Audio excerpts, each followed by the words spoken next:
The American mind cannot comprehend what's going on around me. This isn't a party, it's not even a planned event. It's just what happens every afternoon here in Barcelona, Spain.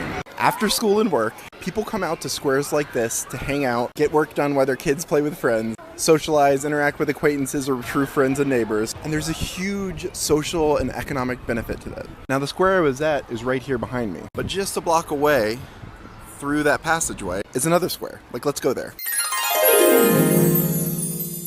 Now, why is this significant? Raj Chetty, a professor at Harvard, published a study showing that the number one indicator for whether or not someone will break out of poverty is something he calls economic connectedness, or relationships with people in different social classes other than their poor social class. And this is something that I found to be personally true.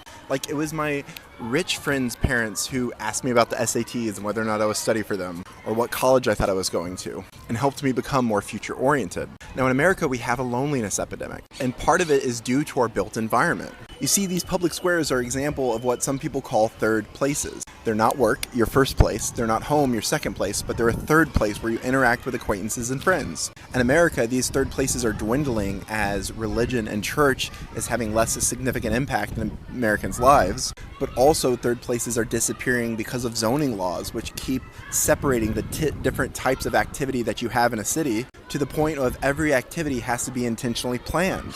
And what third places we do have in America, things like coffee shops or bars and cafes, they're paid third places that just aren't very accessible for people who are poor, at least on a regular basis. But it's this economic connectedness that could be one of the best things to help alleviate poverty, all without requiring government programs. Now, why does it happen here in Spain? Well, of course, there's a culture for it, but more than that, there's an environment that's conducive to it. If I want my kids to have social activity, a lot of it requires a play date. And being an introvert, I don't like putting things on the calendar where I have to interact with people. And if I show up meaning to meet up with someone, I'm going to have to talk to them. But here, I could put my head down at a cafe, order a beer while my kid plays 20 feet away. In fact, we witnessed this at a square the other day. We got there for dinner, it was full of kids teeming with life, and we gradually saw the demographics change until it was just older people at night enjoying the bar. And later on, I walked by one of these squares at 11 p.m. on a weekday, and it looked like this.